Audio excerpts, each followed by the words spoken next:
Zdaj, ker so pred nami županske volitve v nedeljo, mogoče najprej začnemo s to lokalno problematiko, ki so jo pravzaprav tudi osrednji slovenski mediji zadnje tedne kar precej polni. Nekako vse novice skupaj povezuje en naslov, ali Kočevje postaja nekakšen slovenski Teksas. Gospod Tomazin, vi kandidirate za ta slovenski Teksas? Najbrž ni tako hudo, ali pač, to boste vi povedali, pa pravzaprav te težave verjetno niso nastale, odkar je gospod Prebilič šel v Bruselj, a ne? Ne, te težave so nastale že dolgo časa nazaj. Zelo rad, pa tudi kolegi poslanci so pritrdili, da je 20 let zamujenih. 20 let smo zamudili dela z integracijo romske problematike. Vendar pa v Slovenski demokratski stranki radi povemo, da manj plešemo in več razmišljamo o strateških ukrepih, ki bodo pomagali in izboljšali naše življenje. Tako Kočevska ni Teksas. Kočevska je, tako kot sem rekel na začetku, čudovita dežela, dežela prijetnih ljudi, pa tudi dežela ljudi, ki želi kvalitetno sobivati s to romsko populacijo. Gospod Janša, vi ste bili 3-krat predsednik slovenske vlade. V času vaših vlad takšnih eskalacij romske problematike, kot vidimo zadnje tedne, mesece, ni bilo. Kaj je recept za to? No, najprej pozdrav vsem skupaj. Da jih ni bilo, bi težko rekel, ne.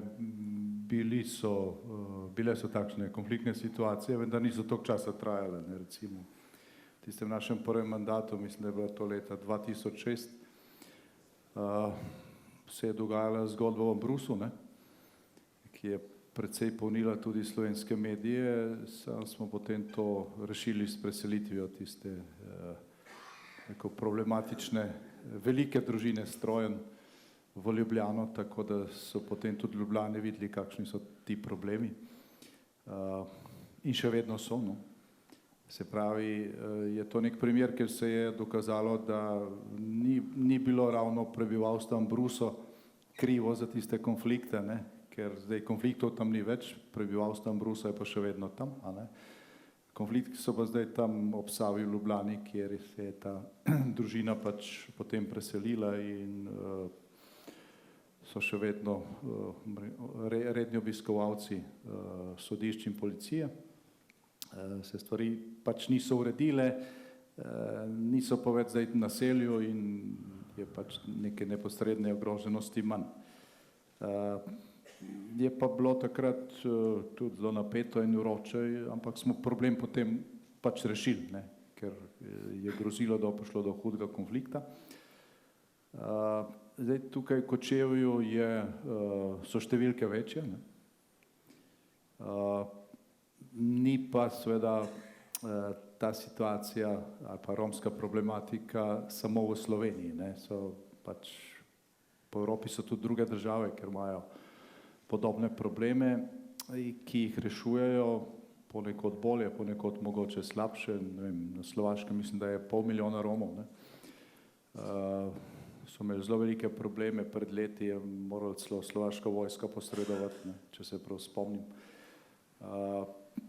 Se je pa pač, če zdaj odgovorim na vprašanje, mogoče malo širše, se je pa izkazalo, ne samo pri nas v Sloveniji, ker imamo tudi pač kak primer dobre prakse, ampak v številnih evropskih državah, da se ta problem ne začenja ali pa da ni možno tega problema začeti reševati, dokler se ne začne pri začetku, ne, se pravi pri vzgoji, pri vrtcu, pri šoli in dokler družba ne doseže, da otroci hodijo v šolo in se socializirajo, se ta problem samo množi, ne. In zaradi tega velika žalost, da smo zdaj v tem mandatu 2-krat glasovali o teh zakonih, ki so jih predlagali župani iz tega dela Slovenije, kjer so problemi največji, kjer bi se pač šolanje otrok vezalo na socialne dohodke, pač ni šolanja, ni denarja.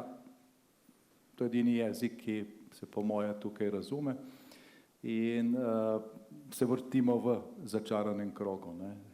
Mislim, da smo ravno včeraj poslušali predsednika vlade, ko je odgovarjal na poslanska vprašanja, ko je spet okrivil nestrpno prebivalstvo ljudi, občine, ne.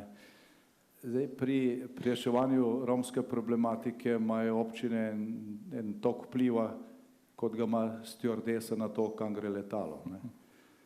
Se pravi, lahko govori s pilotom, ne, pa ga prosi kaj, vprašanje pa je, koliko lahko stjuardesa vpliva na to, kam bo letalo pelalo. Ne. Se pravi, vsi ti okvirji ali pa vsi ti ukrepi, ki so potrebni, zato da se stvar rešuje, se sprejemajo na državni ravni in pač državna administracija in vlada je tista, ki tukaj pač ima škarje in platno v rokah. Ne. Posledice so pa seveda v vsakem konkretnem kraju. Ne.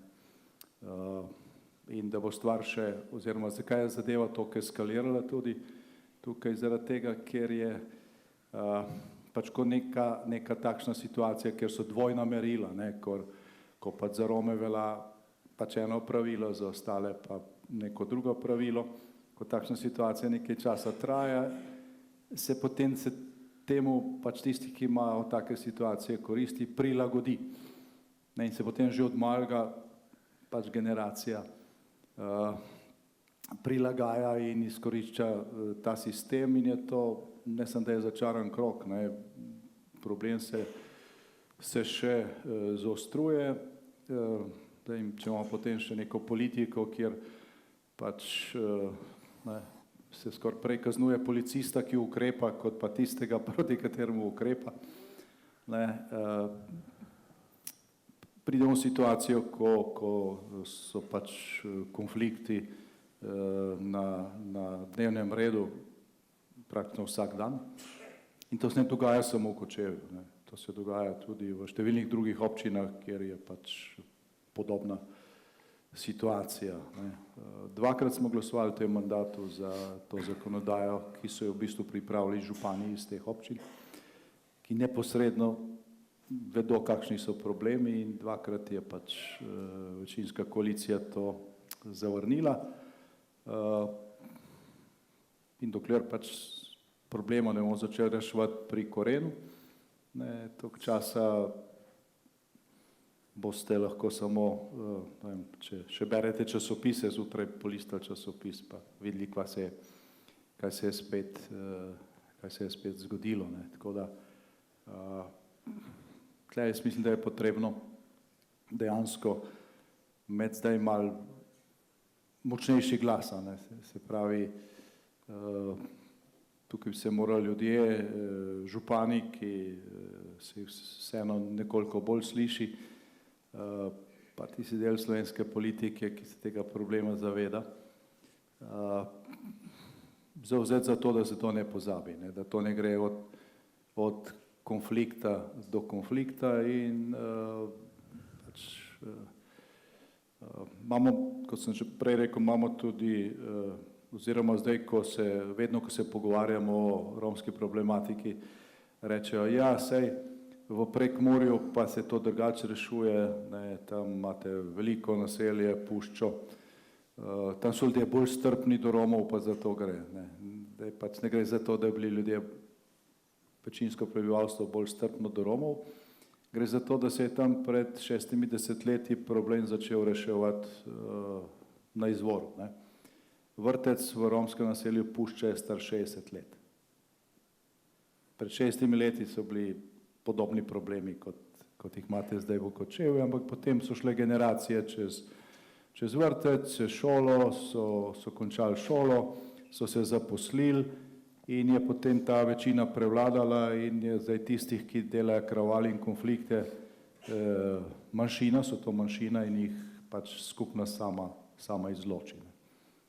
Zdaj, ker pa recimo tukaj v vašem okolju tega ni, pa tisti, ki je bolj agresiven, ne, pač prevlada in potem trpijo tudi tisti člani skupnosti, ki pa ne, se hoče normalno obnašati in spoštovati pravila kot vsi ostali. Se pravi, vzgoja, šolstvo, vezano na denar, se pravi na socialne transfere in enaka pravila za vse.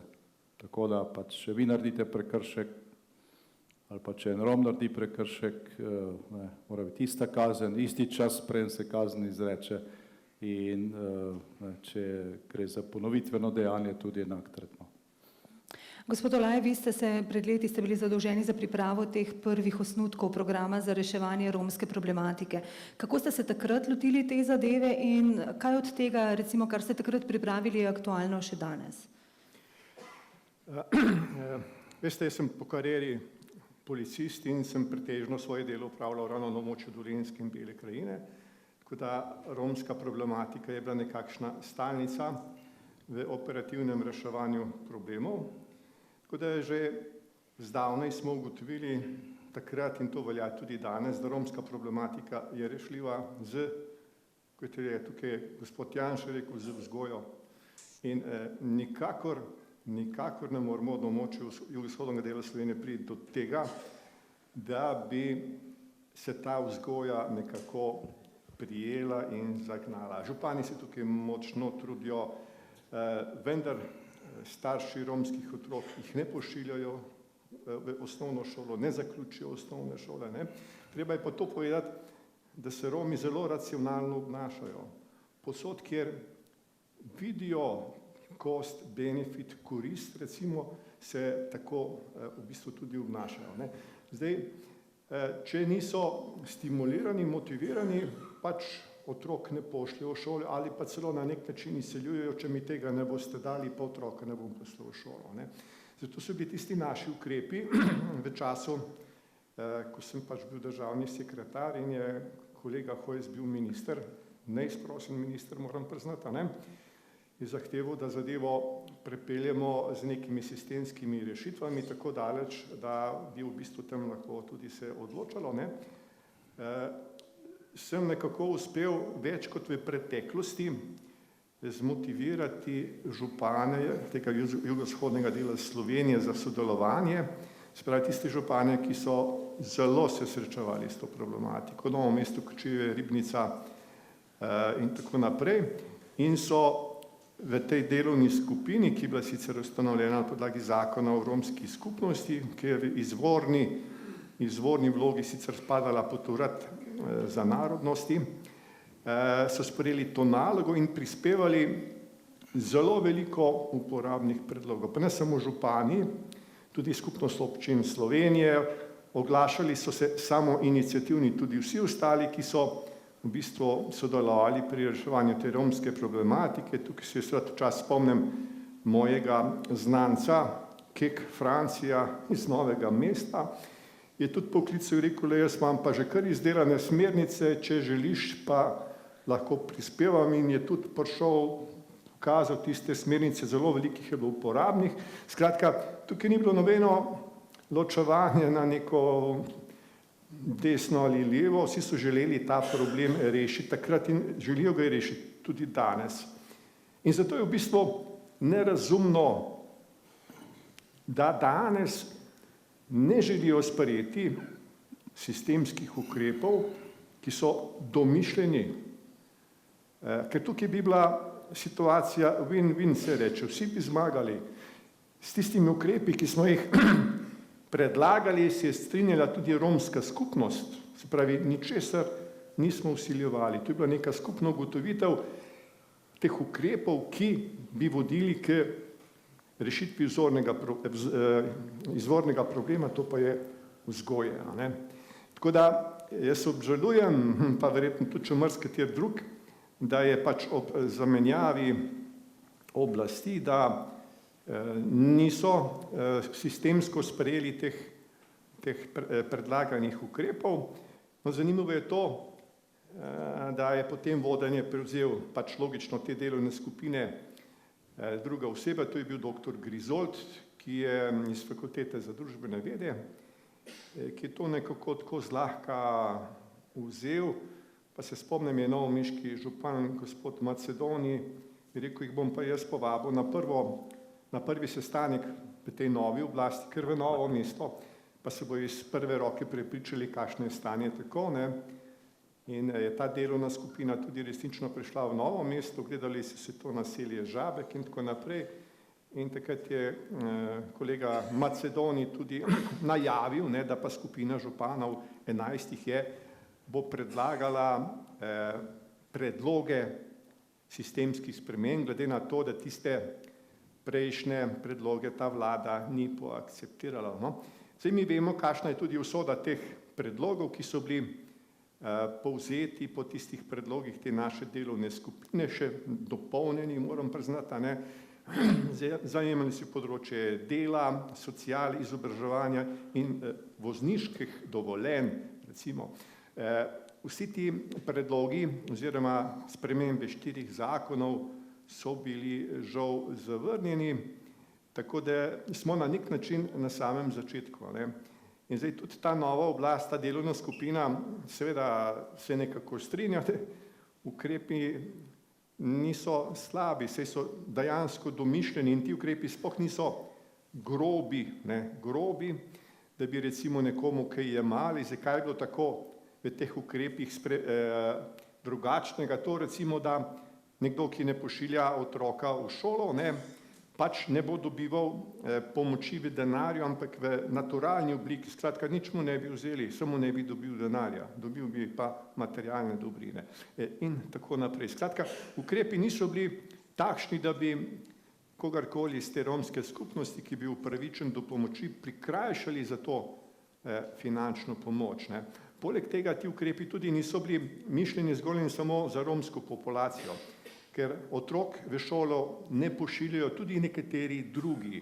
Predvsem gre tukaj za priseljene tujce. Skratka, te spremembe zakonov in sicer je bilo mišljeno skratka za reševanje vseh teh otrok, ki izhajajo iz teh socialno obremenjenih okolij. Skratka, nobene diskriminacije, veljalo bi za vse. In če bi bilo to sprejeto, verjamem, da bi v nekem obdobju 5, 6, 7 let, ta vzgoja, to ni kar tako čez noč, drugo leto bo pa boljše, privedla lahko do nekih sprememb in miselnosti v sami romski skupnosti, v neki kritični večini, da bi začeli drugače o tem razmišljati, mogoče podobno kot romska skupnost na območju Prekmurja. Seveda, težave, ki se pa operativno tekoče dogajajo, je pa seveda stvar policije, da jih operativno obvlada, in tukaj seveda nastopi problem, da je teh policistov zaradi, bom rekel, neproaktivne, nepremišljene kadrovske politike vsako leto manj.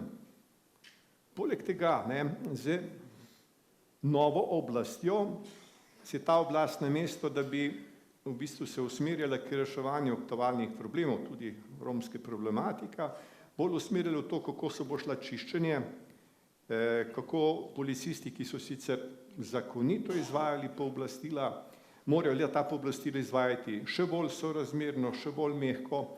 To so inšpektorji naknadno, arbitrarno ugotavljali. In seveda, če je bila ocena, da je nek policist je nekoga preveč grdo pogledal ali pa ga preveč trdno prijel, bi bil lahko disciplinsko, kazensko in odškodninsko odgovoren, lahko je izgubil službo.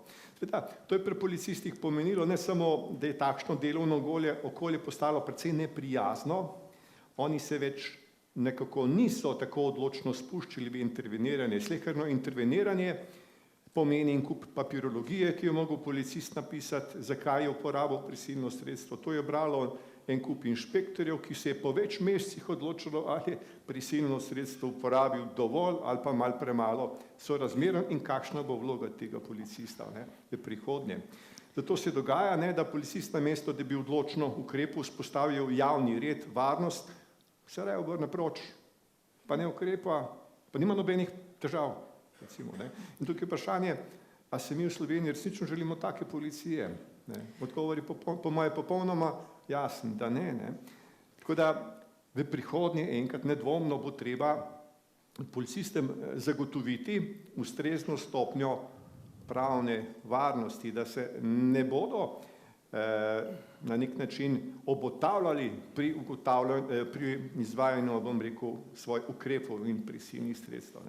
Tako da to je neko trenutno stanje, zadeva je popravljiva, rešitve so znane, zdaj zakaj neka oblast na vrat na nos še kar vztraja, da je boljše neko stanje, ki jo jaz rečem, da je to anarhično stanje, da jim to koristi.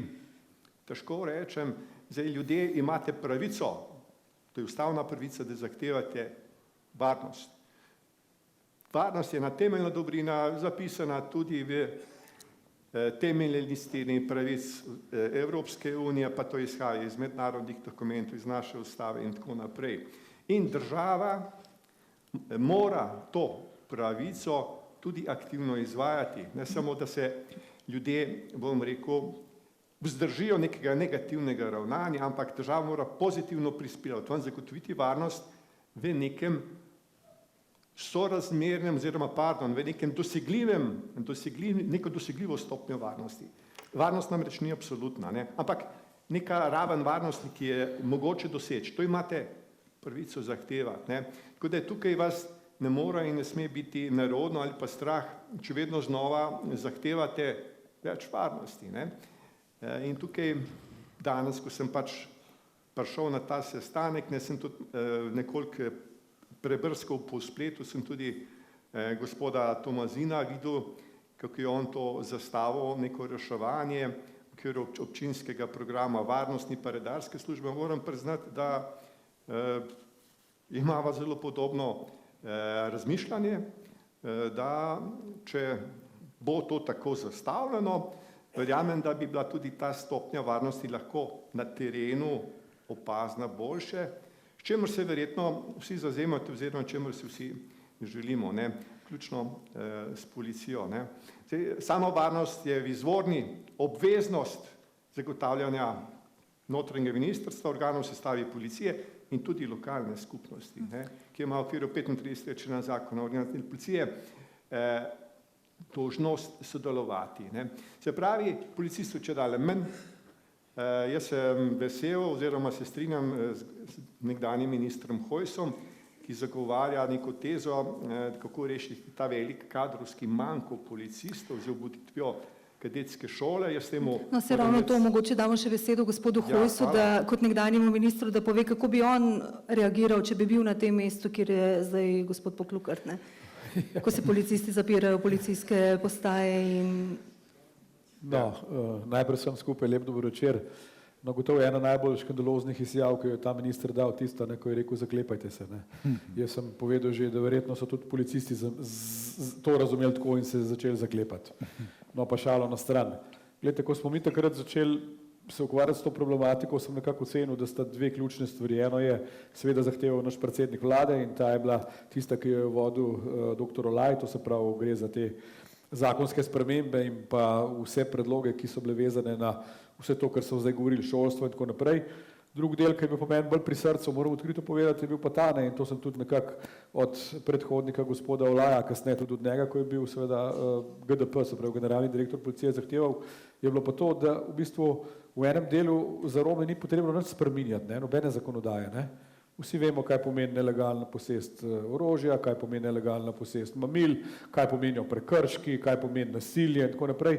Se pravi, zahteval sem, da začnejo te stvari izvajati, ne. In zdaj, če rečem zelo grobo, ne, pač je še zmeraj tako mislim, ne, da je to sicer en segment, ki je potrebno ga urediti, ne, ampak dokler se ne bo začel delati red de facto na terenu, a veste, to pa se dela tudi tako, da kdaj pride v kakšno romsko naselje specialna enota, ne, ki je pač zakrita, tako da ne vejo, kdo tja pride, dokler ne bomo začeli tam v bistvu zasegati nelegalno orožje, dokler ne bomo začeli zasegati mamila, ki so tam noter, ne.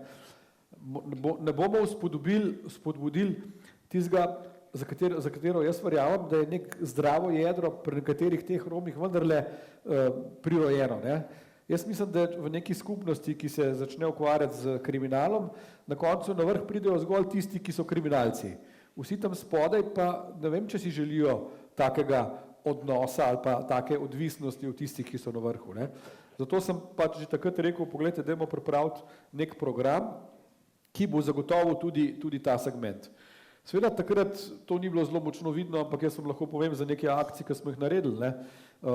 Seveda jih nihče ni objavljal, zato ker to pa seveda ni bilo kako naj rečem, aktualno, ne, aktualno je bilo pljuvati policiste, ki so delali red po ljubljanskih ulicah, ne, recimo. Mi smo dvakrat ali trikrat recimo zaprli vse v večernih urah, vse izvoze na avtocesti, Policija je imela seveda nalogo, da preveri vsako vozilo, posebej vsako tisto vozilo, ki je sumljivo, ne.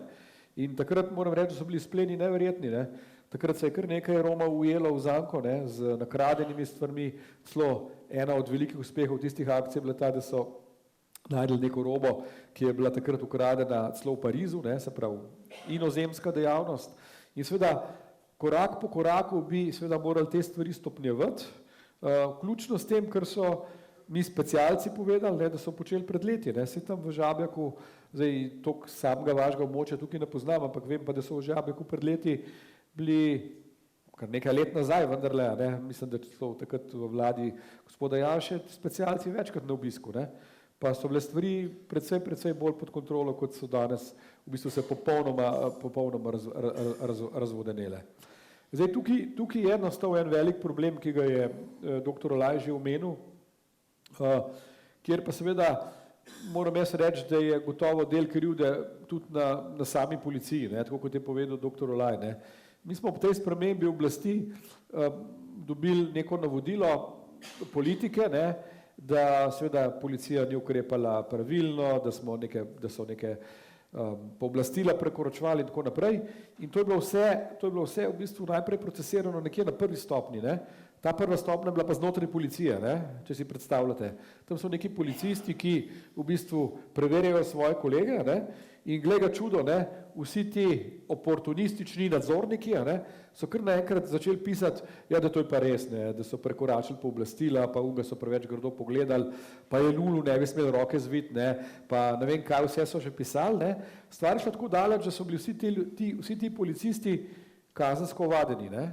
Zdaj, pri kazenskih ovadbah pri policistih je ena zelo težka zadeva ta, da on v bistvu zelo hitro pride v suspens, ne, se to vemo, ne, on v bistvu mora sleči uniformo, v tistem času, ko je v kazenskem postopku, je tudi brez plače, dobro, se kasneje dobi nazaj, če je vse v redu in tako naprej.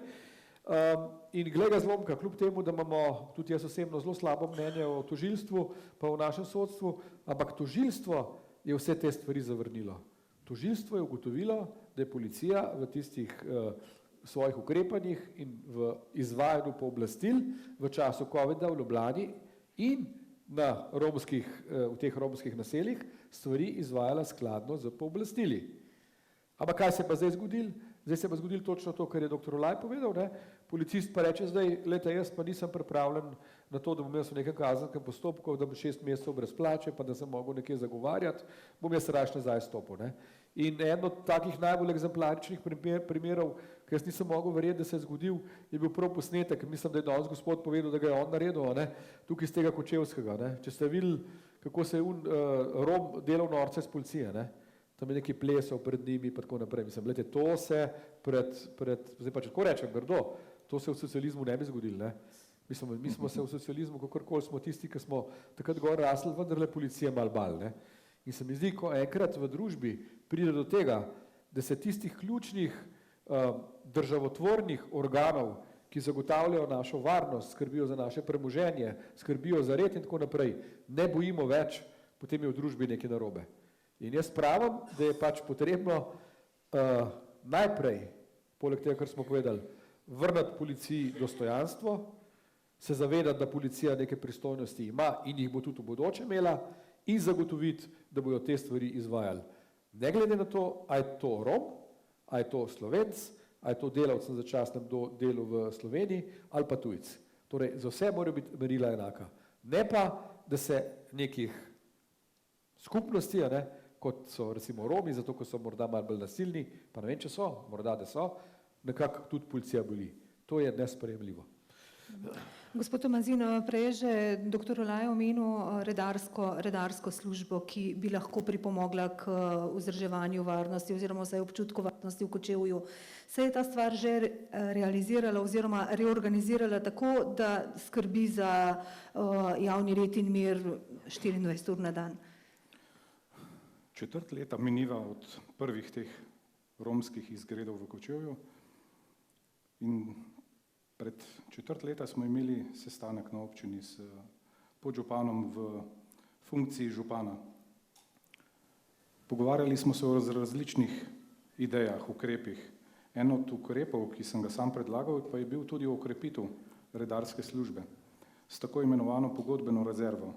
V to pogodbeno rezervo bi lahko povabili vse upokojene policiste, upokojene vojaške pripadnike. Nekoga, ki se pač čuti, da je primeren za upravljanje redarske službe. Ko sem spremljal reorganizacijo občinske redarske službe danes, sem opazil, da leta deluje tako, kot deluje občinska uprava. Od ponedeljka do petka, od 7 do 3.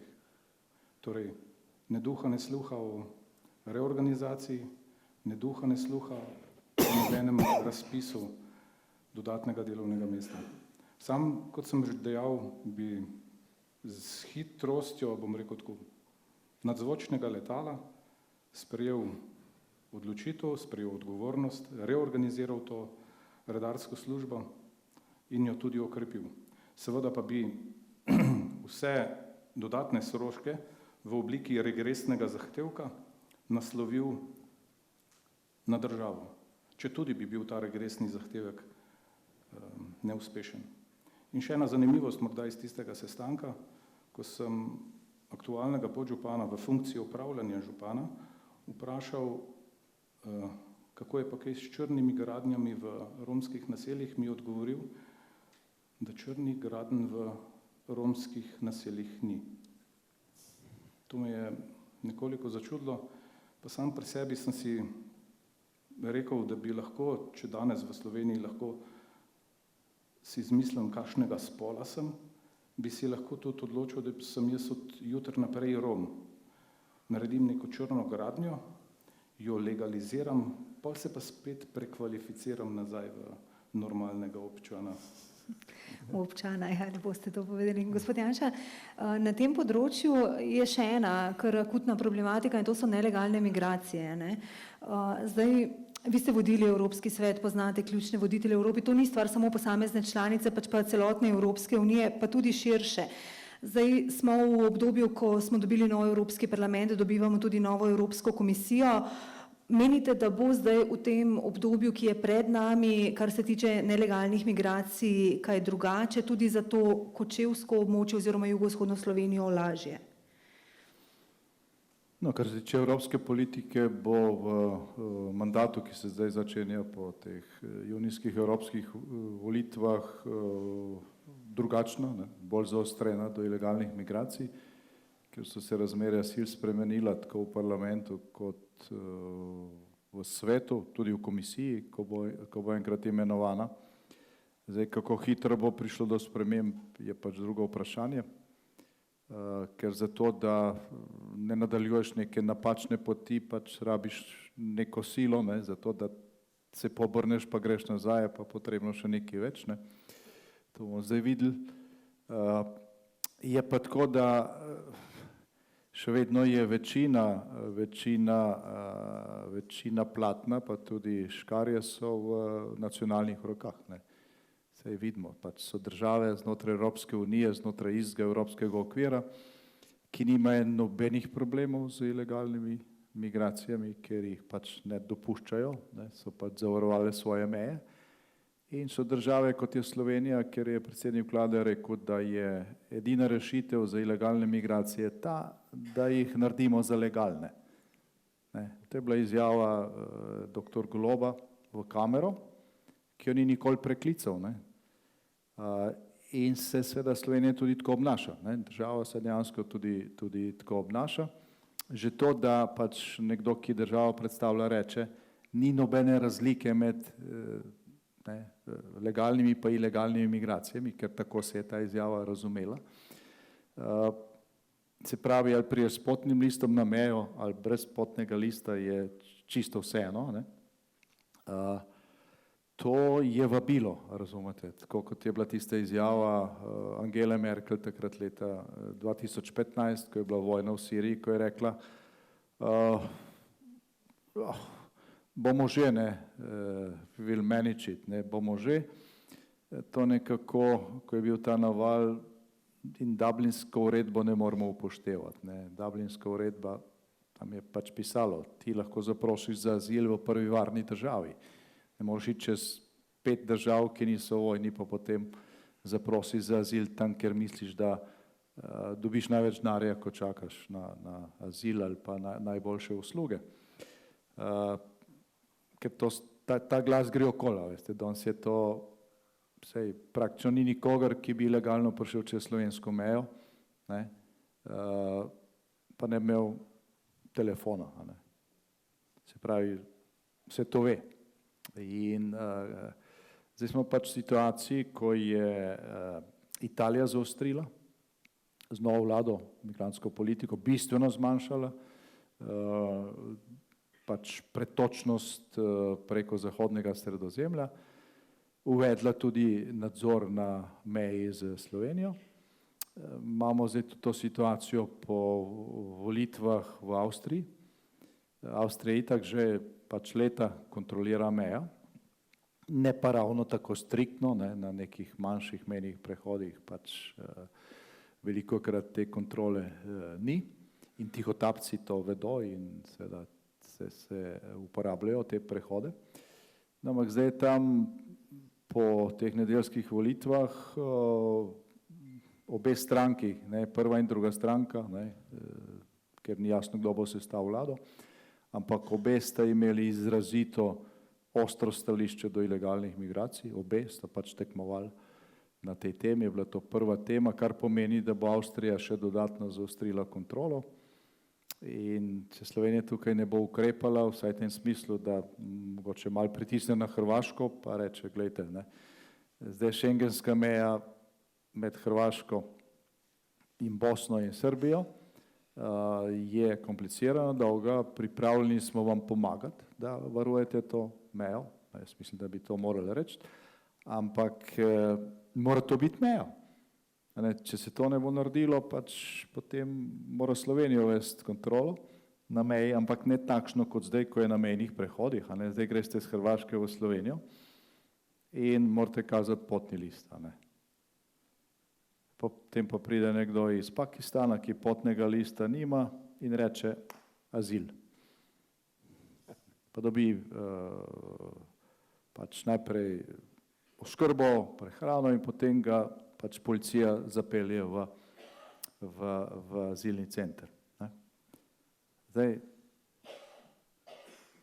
to je čisto, rekel, z grobo besedo zajebavanje ljudi, ne, ki tudi veliko stane, ker ta mejna kontrola stane, poleg tega pa ni policistov potem za območja, kjer so problemi, kot jih imate vi z občani oziroma z Romi in še marsikje jih pač manjka. Ne. Sedijo pa v teh hišicah ob nekdanjih mejnih prehodih in gledajo vaše potne liste. In ni nobene razlike, razumete, zaradi te kontrole ni nobene ilegalne imigracije manj, ker če nekdo pride na mejni prehod, itak pa reče azil, se ga procesira kot legalnega prosilca za azil, čeprav je prišel v Slovenijo, ne samo z varne države, prišel v Slovenijo iz države, ki je članica Evropske unije, iz države, ki ima šengensko mejo dol na jugu. Se pravi, nobenih kriterijev ni za to, da priješ v Slovenijo po kopnem in zaprosiš za azil, ker okrog Slovenije so same varne države, članice Evropske unije, šengenskega prostora in NATO, razen Avstrije, ki je pač formalno nevtralna. Ampak potem, ko je Italija uvedla to kontrolo na mejah, je pač gospod Poklukar z asistenco predsednike vlade Goloba oznanil, zdaj bomo pa še mi naredili kontrolo. Ampak kontrolirajo vas, ne, ki, ko gremo čez mejo, ne kontrolirajo pa ilegalne imigracije. Mi smo na to velikokrat opozorili, ampak pač Slovenci smo potrpežljiva raja, pa to, kar trpimo, čeprav je to čisto zafrkavanje vseh, ki pač gremo čez mejo, pa nazaj pa moramo kazati potne liste. Ne. Ker če se pa mogoče kdo vseeno boji, pa ne ve to, kako bo obravnavan, če kak tak obstaja, gre pa 100 metrov tam čez mimo mejnega prehoda po neki stranski cesti, ki je pač, tam pa ni nobene kontrole, ker policije ni, pa tudi če te tam ujamejo, če ga tam ujamejo, gre. Dobi taksi službo do do azilnega doma. Ne. Zdaj ta problem ni bil tako, in te številke so visoke, ne. Te številke so visoke. Zdaj, za zadnji vikend mislim, da je bil podatek 450 samo Novo mesto, ne. Policijska uprava Novo mesto, 450 ljudi, pa recimo, da jih je bilo še nekaj več, ne nekaj več, ampak dodatno, ne, tam bolj proti vzhodu, se pravi 500 na 2 milijona prebivalcev. Ne. To je 10-krat več, kot jih britanska policija per capita zajame, ko pač ilegalnih migracij, ko pridejo v Veliko Britanijo. 10-krat več. Ne. Zdaj v Ameriki je to zdaj glavna predvolilna tema, ne, ampak per capita je ta številka 5-krat večja, kot so te, o katerih govorijo Američani. Res pa je, da se ta problem do zdaj ni toliko čutil, ker je večina teh, ki je ilegalno prišla v Slovenijo, tle pač počakala par dni ali pa par tednov in šla potem naprej. Če so imeli že prej vezo, ker večina tega je organizirana, to so organizirane ilegalne migracije, ker pač veliko služijo tihotapci. Baje je v slovenskih zaporih več kot 50% ljudi, ki so tam zaradi tega, ker tihotapijo ilegalne migrante. In potem so šli ti naprej. Ne. Zdaj, ko Avstrija pa Italija zaostrujeta politiko, bo tega čedalje manj in bo Slovenija postajala vse večji migrantski žep in to po lastni krivdi. Po lastni krivdi, tako da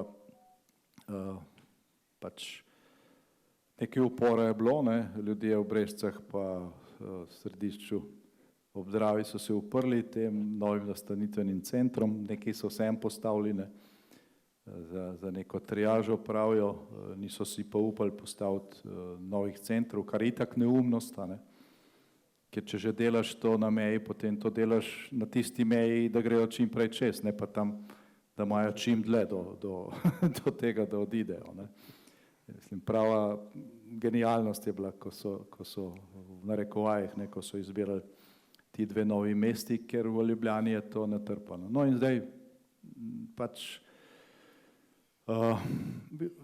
vi ste tudi praktično neposredno, ne, Kočevska občina je tukaj neposredno meji. Jaz mislim, da zaradi tega, ker bo Avstrija dodatno zaostrila, Italija dodatno zaostrila kontrolo na meji, bo tudi slovenska vlada morala na nek način malo reagirati in tako naprej. In seveda te migrantske poti se bodo iz teh mejnih prehodov pa iz stranskih cest spet nazaj selile v gozdove, ne, pa čez Kolpo in mislim, da bo Kočevska spet dodatno na udaru zaradi tega, če se ne bo nekaj naredilo prvič pri zahtevi, da se šengenska meja z Bosno, ne, ker je glavni prehod, varuje.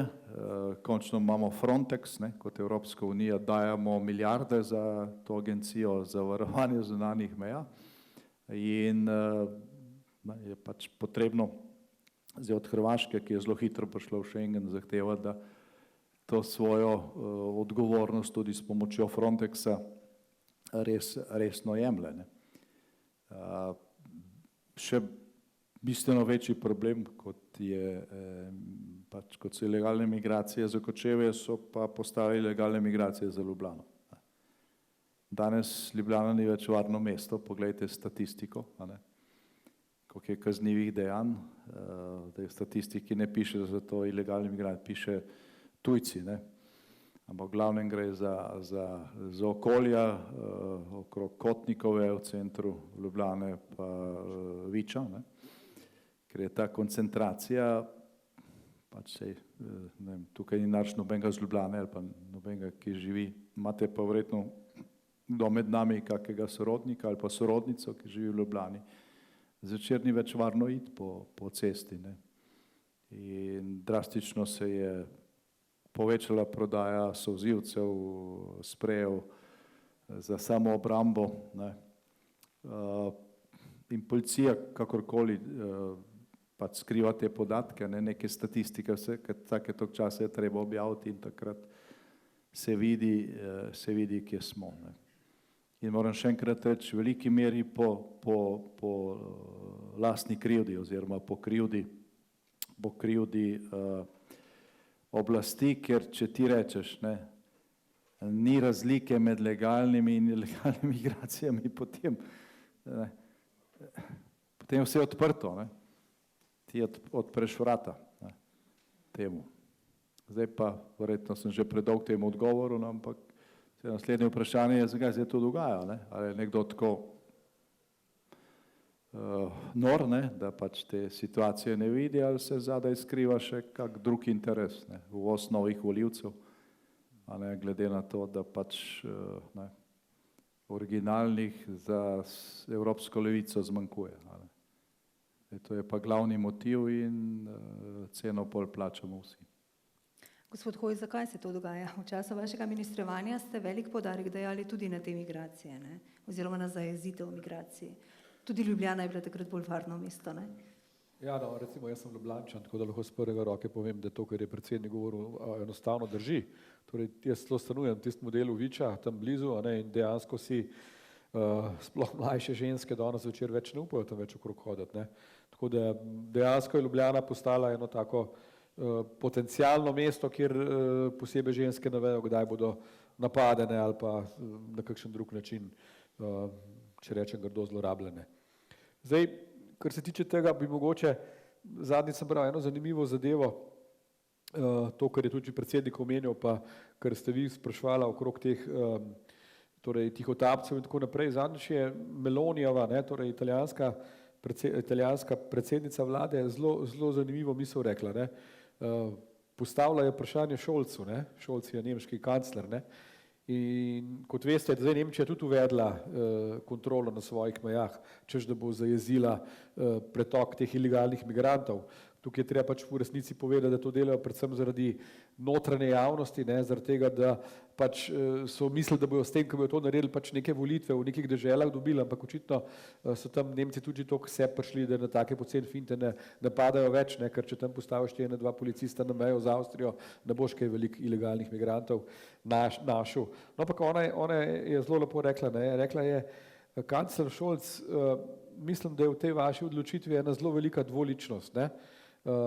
Postavljate ali pa uvajate zopet kontrolo na mejah z vašimi sosedi, torej z Avstrijo, ne vem, s Francijo in tako naprej, obenem pa vaše nevladne organizacije na polno financirajo ladje v Sredozemlju za to, da vozijo migrante v Italijo. Seveda odgovora ni bilo, ne. In to, kar se z njimi tle pogovarjamo okrog teh, ki so v zaporu, pa ki so tihotapci, pa tako naprej, ne, to je ogromna in izjemno velika sprega z nevladnimi organizacijami. Tega si enostavno ne moramo predstavljati in to ni zgolj pri nas, ne, zato pravim, da to je tudi v Nemčiji in posod drugje, pač mnogi služijo enormne denarje na račun teh migrantov, ekonomskih, ne, to niso begunci. Zdaj, kar se pa tiče našega časa, pa moram reči, da je bil to en tak specifičen čas, ker se boste se spomnili, ne? Mi smo se začeli zelo resno ukvarjati za to problematiko. Takrat smo tudi v bistvu postavili precej ograje še, naredili smo razpis za novo ograjo, hoteli smo aktivirati vojsko, mimogrede, če se spomnite, so predstavniki SD na veliko tulili, kakšna svinjarija je to, ne? Celo vaš bivši župan tukaj je govoril, ne? Kot češ, da vojska pa na mejo pa res ne spada in tako naprej, ne. Torej ravno v nasprotju s tistim, kar je bil interes slovenskega naroda. Torej zaščititi mejo tako, kot se zagre. In tukaj, ne, je pa še ena stvar, za katero še danes pravim, da je stvar v rokah države, torej politike. Mi smo imeli to možnost, da smo to na nek drug način izkoristili, ampak vsaka država ima možnost, da to izkoristi na svoj način. Odvisno od tega, kaj sosed v bistvu želi. In tukaj sem bil jaz zelo jasen, poglejte. Jaz sem zelo jasen, da brez tega, da na nek način pritisnemo Hrvaško, da se to ne dogaja, da množice hodijo iz varne države k nam, ne gre. Torej, potrebno jih je stisniti. In kako smo jih mi stisnili? Jaz sem predsednika prosil, če govori z gospodom Plenkovićem, in seveda je, kaj mu je povedal, ne vem, ampak očitno je bil zelo uspešen. Jaz sem pa govoril tudi z hrvaškim notranjim ministrom, ne? In jaz sem Božinoviću, ta je še zdaj minister, pa ni bilo nobene zamere, da ne bo problema. Celo, ko so vstopili v Schengen, se je zahvalil tako predsedniku kot meni za to, da smo pač pomagali pri vstopu Hrvaške v Schengen. To je bil celo, mimogrede, zelo velik interes tudi naših prebivalcev, ampak jaz sem takrat Božinoviću rekel, lej Davor, če se bo dogajalo še to naprej, da bomo mi, ko bomo zasačili tele begunce na južni meji, ne mogli jih vrniti nazaj na Hrvaško, vedi, da ti še naslednjih nekaj let ne bo šel v Schengen. In kaj se je zgodilo? Gospod Olaj je šel k šefu policije v Zagreb in od takrat naprej so kar naenkrat Hrvati vse tisto, kar smo mi zajeli, ne? Ko smo pogledali Eurodac, nihče ni bil evidentiran pri njih, da je zaprosil za azil, vse te migrante dajali nazaj in oni so jih sprejemali, ker so vedeli, da je na drugi strani tudi neka palca. Se pravi, in jaz prav vedno v medsosedskih odnosih je treba vedno gledati lastne interese. In te lastni interesi naši so bili taki, Hrvati so se pa zavedali, da so te naši lastni interesi takrat tako visoki, da se ne morejo shecati za vstopom v Schengen, zato so v bistvu vse to sprovajali. Potem, ko je prišla druga vlada, ne, se je pa to seveda sesul. In če mene vprašate, je aroganca ali pa ignoranca hrvaških oblasti pri tem še zdaj izjemno velika. Vsi ti begunci, ki jih naši tamle redno v Eurodac dajo, prihajajo iz varne države, v Eurodac sistemu pa niso zavedeni. Torej, potrebno je v bistvu narediti zelo velik napor tudi v tem smislu, da soseda pripravi že tega, da tega ne počne. Eno stvar je že predsednik povedal, ali pa dve, torej zavarovanje meje proti Bosni, Frontex tja poslati. Po drugi strani sem pa jaz prepričan, da je v teh meddržavnih odnosih toliko enih odprtih stvari, da imaš vedno možnost soseda ne z isto stvarjo priviti, ampak nekje drugje, jaz zdaj ne vem, kaj bi Hrvaška želela, pa gotovo želi kaj takega, kjer rabi tudi našo podporo in se mi zdi, se pravi, da je potrebno v teh diplomatskih krogih v bistvu tudi te stvari zelo močno uporabljati. Zdaj, to, a veste, ker so naredili te novi oblastniki, da so najprej šli podirati ograjo, češ da ograja ne deluje. Ne vem, lejte, jaz zdaj gledam tole malo po svetu, pa se mi zdi, da tista ograja tam, ki je med Gazo pa med Egiptom, kar dobro deluje. Tam se mi zdi, da noben ne gre čez. Pa tisto ograjo, ki jo bo Trump do konca postavil, tudi zelo dobro deluje. Tako da se mi zdi, da je to bil en tak populizem. Jaz se zavedam, da so bile težave z temi lokalnimi prebivalci pa z župani, ampak vse to smo mi probali rešiti tudi tako, da je kljub temu turizem bil, pa da so ljudje lahko tam normalno živeli, ampak da ti v bistvu odstranjuješ ograjo samo zato, ker si to rekel, da boš odstranil, se mi zdi pa totalni nonsens. No sej, naslednji nonsens je pa ta, za kar jaz pravim, da ta naša drugi ali pa tretji rang uradnikov, pod narekovaji je zelo prilagodljiv, če rečem tisti srbski pregovor, pa mi oprostite, ko pravijo Srbi, kakvo pečenje, takvo rešenje. Namreč, če se spomnim, da so nam predstavniki OVS-ja in Sove, recimo 3 mesece pred volitvami pripravljeno tako izjemno lepo študijo, kjer so napisali oziroma povedali, kje vse bi bilo smiselno ograjo še postaviti, zato da bi tiste glavne tokove ilegalnih tokov preprečili oziroma jih zajeli. No, potem sem bil pa začuden, ko je prišla nova oblast, so pa te isti pripravili študijo, kjer so pa napisali, da v bistvu se ograja lahko podre. Torej, jaz sem bil takrat šokiran nad strokovnostjo teh ljudi, in sem rekel, Madonna, to pa res očitno kaže zgolj na to, da so vsi eni veliki oportunisti in da se obnašajo tako, kot aktualna oblast želi, brez nekih realnih strokovnih argumentov. Zdaj, v bodoče je seveda po moje nujno, da Evropa spremeni kurs. Jaz sem prepričan, da bo kurs spremenila. Kakorkoli, kurs je bil spremenjen že, če smo čisto iskreni, že po tem, ko so sprejeli v času, mislim, da švedskega ali pa ne vem kjerega, to zadnjo predsedovanje je bilo, ne švedsko, je bilo češko ali je bilo pa ne vem čigavo, ko so sprejeli pakt o migracijah v azilu.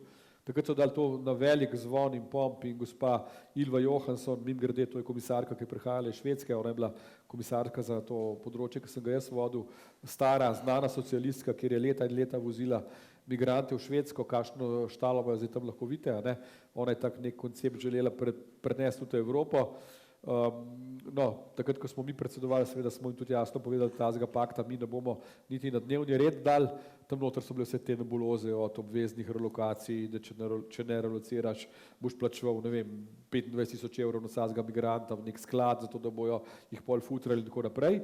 No, ampak oni so to spravili do konca, to so razložili kako kot nek velik uspeh, ampak pazite to, čez slab mesec, to je bilo še v tam nekje v začetku tega leta, čez slab mesec je 15 notranjih ministrov, 15, to se pravi velika večina notranjih ministrov evropskih držav podpisalo pismo, našega ministra seveda ni bilo med njimi, a ne, podpisalo pismo, da je ta pakt nerealen, da se ga ne bo dali izvajati in da je treba v bistvu spremeniti stvari, če hočemo te ilegalne migracije ustrezno zajeziti. In jaz sem prepričan, da v novi konstelaciji sil, tako v Evropskem parlamentu kot v Evropski komisiji, se bo to zgodilo.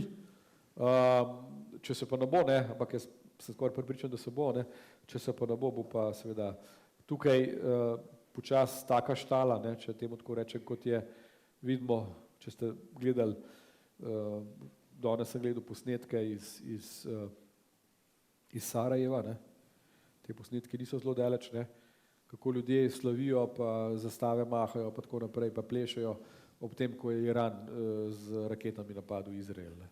Torej, ta ortodoksni muslimanizem je zelo blizu naših krajev, ne, in večina teh, ki prihaja k nama, ne, so z teh zelo ortodoksnih koncev. Ne.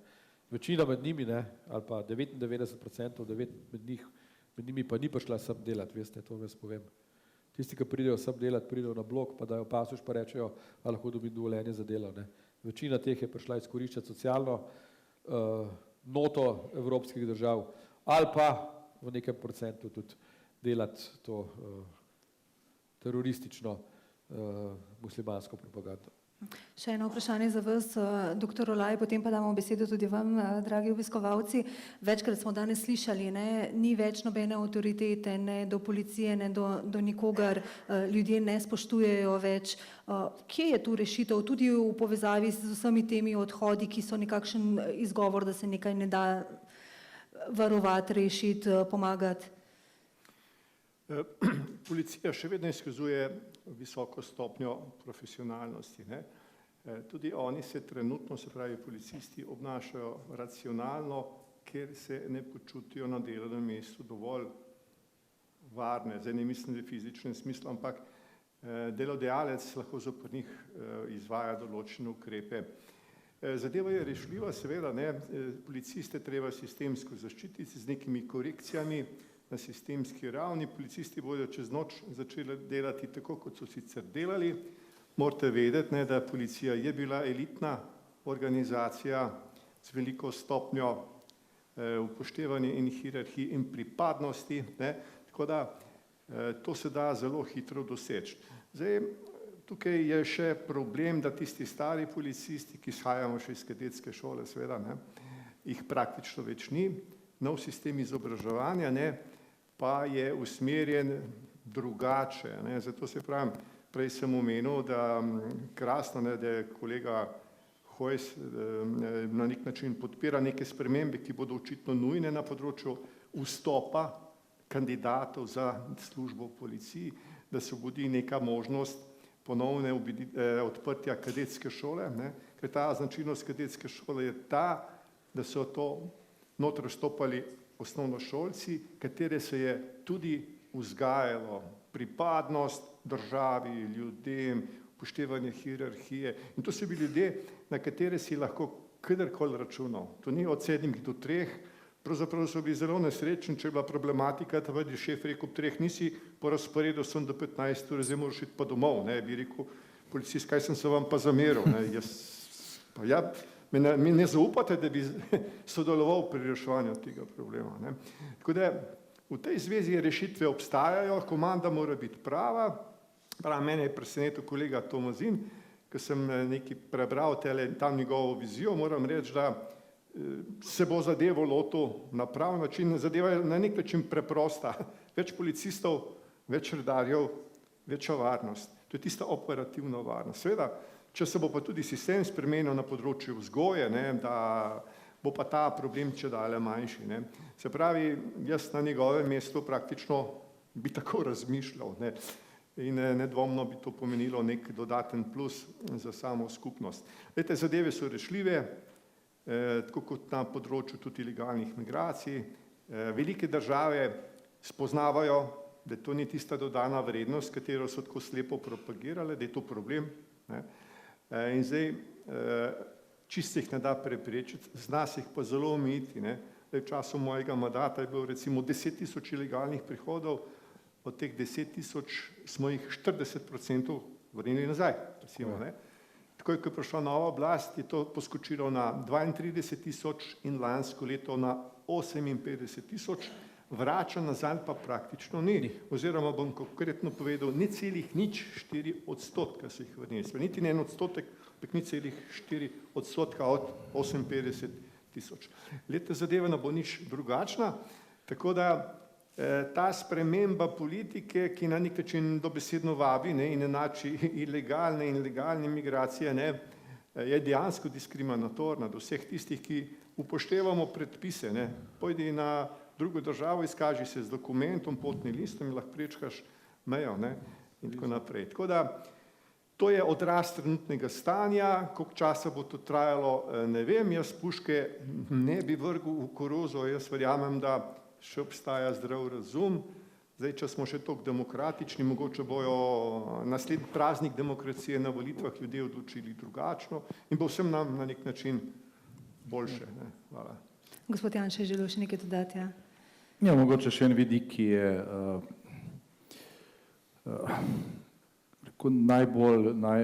kjer se čutijo najhujše posledice zgrešene imigrantske politike v Evropi, pa se bolj tudi pri nas. Zdaj mogoče niste bili pozorni, ampak slovenski mediji, pa tudi nekateri drugi evropski, so začeli uporabljati nek umeten izraz za ilegalne migracije, ker v praksi imate begunce, se pravi, to so tisti, ki bežijo pred vojno, v glavnem ženske in otroci, iz Ukrajine recimo, Potem imate delovne migrante, se pravi ljudje, ki pridejo, zaprosijo za delovno dovoljenje ali pa delodajalci zaprosijo in delajo, to so legalne migracije, absolutno. Tudi begunec, če beži pred vojno, kaj pomagamo, je pač, če dobi azil, je to legalna migracija. Seveda potem so pa seveda ilegalne migracije, to so tisti, ki niso ne eno drugo, se pravi, niso begunci, ne prihajajo tam, kjer bi bila vojna in ne zaprosijo za delovno vizo, se pravi, jih podjetje ne pripelje za to, da delajo tukaj. In za to kategorijo so slovenski mediji znašli termin prebežnik. Danes v srednjih slovenskih medijih ne govorijo o ilegalnih migracijah. Najprej so itak vsem rekli begunci, pol se to ni prijelo, ker je preveč skregano z realnostjo in zdaj je to prebežnik. Kar se da neumnost, prebežnik, če pogledate v slovar, je nekdo, ki iz ene vojske prebegne v drugo, v vojni. Zdaj, nekdo, ki pač ni ne begunec, ne delovni migrant, ni prebežnik, ampak je ilegalni migrant. Ampak da se ta beseda ne uporablja, so zdaj to kao prebežniki, da se zadeve izenačijo. Zdaj, kaj je znotraj tega problema najhujše? Najhujše je, da v Evropo prihaja v zadnjih desetletjih na 10.000 kriminalcev. Ker v tej kategoriji je zelo veliko kriminalcev. Seveda niso vsi, so tudi take, ki pač vidijo, tukaj se da bolj živeti in tako naprej nimajo nobenega kriminalnega ozadja, ampak zelo veliko je pa teh, ne. Recimo iz Severne Afrike. Nedavno nazaj sem govoril z visokim predstavnikom maroške vlade in sem rekel, gledajte, med ilegalnimi migranti, ki jih slovenska policija zajame, je zelo velik odstotek Maročanov. Pa vi ste normalna država, Evropejci odhajajo v Maroko na dopust, ne, ker je toplo. On je tam celo govoril na neki konferenci, da imajo v nekaterih sektorjih pomanjkanje delovne sile. Se pravi, tudi delajo dovolj. Rekel, zakaj je toliko Maročanov med to kategorijo? Je rekel, to so kriminalci. Je rekel, vsak je pridel na skrižje z zakonom. Tukaj pač namesto, da bi šel v zapor, ne, gre enostavno čez mejo. Jaz sem rekel, vi pa to seveda še malo pomagate, ker kaj je lažje za državo, kot da se nekoga, ki ga zalotiš pri težkem kriminalnem dejanju, enostavno znebiš. Če ga dajo v zapor, bo enkrat vam prišel, pa to je strošek, pa to pač se nekdo pojavi, pa mu omogoči pač to, da država zapusti. In Maroko, Alžirija, celotna Severna Afrika, večina teh, ki prihaja sem, ne beži pred vojno, ker tam vojne ni. Tudi delajo v glavnem dovolj, turizem cveti. Pač bežijo pred, ne vsi, absolutno ne vsi, ampak zelo velik odstotek pred zakonom. In potem pač imate ta napad z mačeto, tak naslov zdaj, vsak dan v evropskih medijih. Pač na isti način, kot je to ravnal doma, skuša tudi tle priti do denarja in pač prije do tega. Mi pa ga tukaj sprejmemo, ne preverjamo ničesar, on itak ne pove pravih podatkov, azil, seveda naloži karkoli in potem tukaj traja, pa tudi če se kaj ugotovi, zelo malo je teh izgonov pa repatriacij, ker pač levičarske vlade v Evropi želijo, da pač čim več novega prebivalstva pride zaradi volilnih kalkulacij. Se pa zaradi te kategorije v Evropi varnostna situacija ne da se je poslabšala. 10-krat slabša je, kot je bila pred nekaj desetletji. 10-krat slabša. In ta kategorija je daleč najvišje med povzročitelji težkih kaznivih dejanj. In zdaj ta statistika prihaja tudi v Slovenijo. Ni še toliko drastična, če bomo pa postali žep, bo pa to bistveno huje. Tako da je zadnji čas za ukrepanje glede na to, da se je politika v Evropi spremenila. Nemčija, ki je tako kritizirala recimo Madžarsko, pa Madžarski so nabili 200 milijonov evrov kazni, ker noče sprejemati migrantov od drugot, pa ker je mejo postavila, zablokirala praktično meja za ilegalne migracije proti Srbiji, ki ni država članica Evropske unije. Nemčija je zdaj uvedla nadzor na vseh notranjih mejah, mislim, kakšna hipokrizija. Kakšna hipokrizija, je pa, moram reči, zelo pozno. Je zelo pozno vprašanje, koliko je zadeva rešljiva tudi zaradi tega, ker pač te številke, ko pogledaš statistiko migracij za Evropo, za posamične države in za celoto, te številke so zelo velike. Moram pa reči, da niso toliko večje, kot so bile recimo tam v 60-ih letih, če gledamo samo na Nemčijo, ampak takrat so v Nemčijo prihajali ljudje iz Evrope, z Balkana, Jugoslovanov, pač Slovenci je šlo veliko tja delati, ki so se mnogi tudi nazaj vrnili. Prihajajo so tudi Turki, Kurdi, ki jih je v Nemčiji zelo veliko, ampak delež priselitev je bil relativno majhen, ker je bila tudi domača rodnost visoka.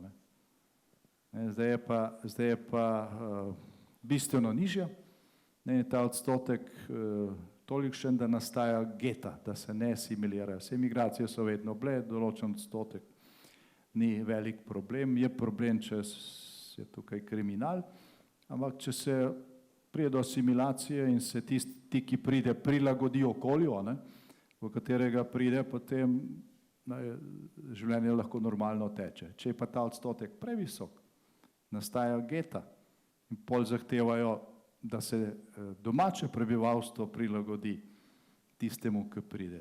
Šeriatsko pravo, recimo v Tržiču oziroma Malfalcone, tamle čez mejo v italijanskem mestu, ki je bilo včasih 20% slovensko, je zdaj 30% muslimanov in hočejo svoje pravila v mestu in prihaja do velikih konfliktov.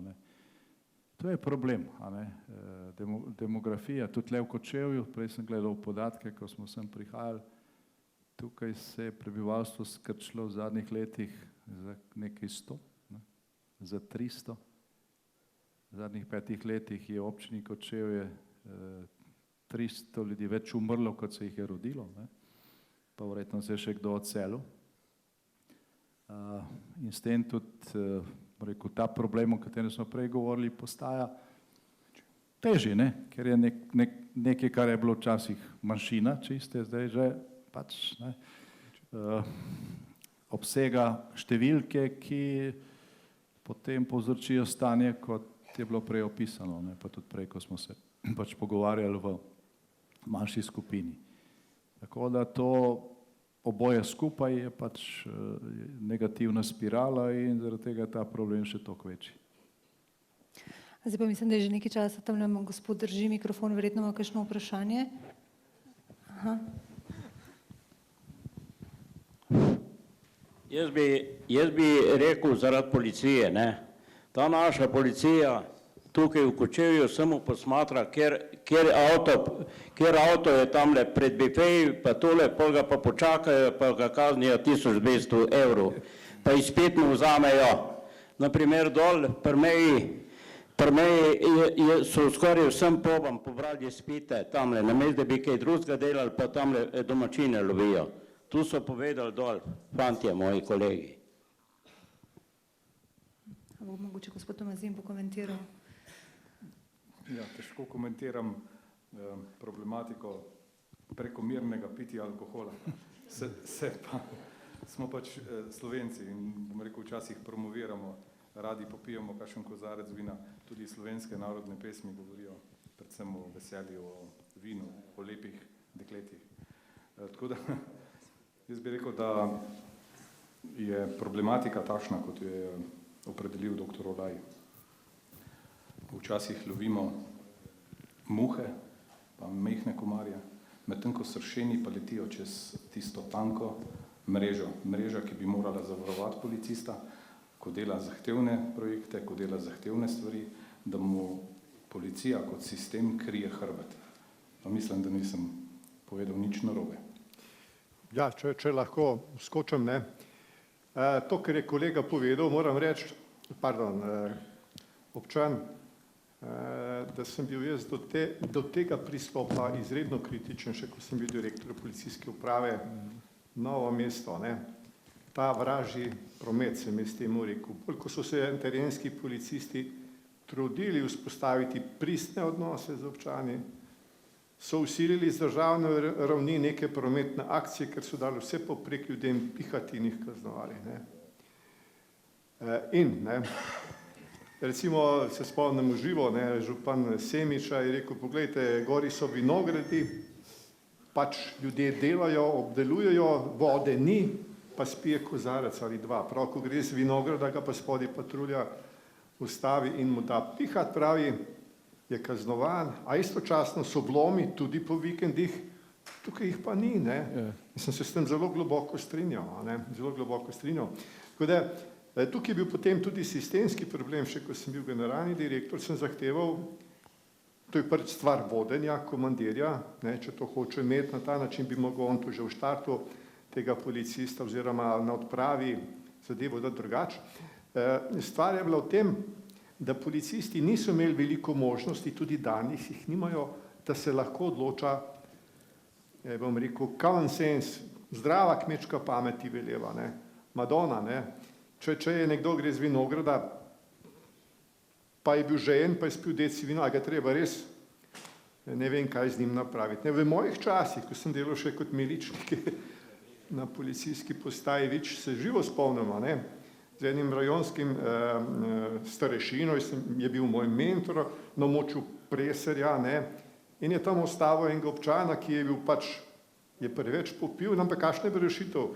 Je rekel, Olaj, ti so vse v avto, pa ga bomo domov zapeljali, je rekel, da ne bo pijan pelov, ne. Smo ga domov zapeljali, ne, je žena bila vsa zgrožena nad možem, kaj je storil, da ga policija domov pripelje in mu je v bistvu dala orenk kazen na nek način. Noben uradni organ ga ne bi tako kaznoval, ne. In ta občan se je resno zamislil, ali bo še spil tisti kozarec vina ali ne, ali bi pa celo raje videl, da bi ga policija kaznovala, pa da ne bi imel tako zgodbo pri ženi. To hočem reči, da smo nekako bolj smeli pristopati prijazno do ljudi.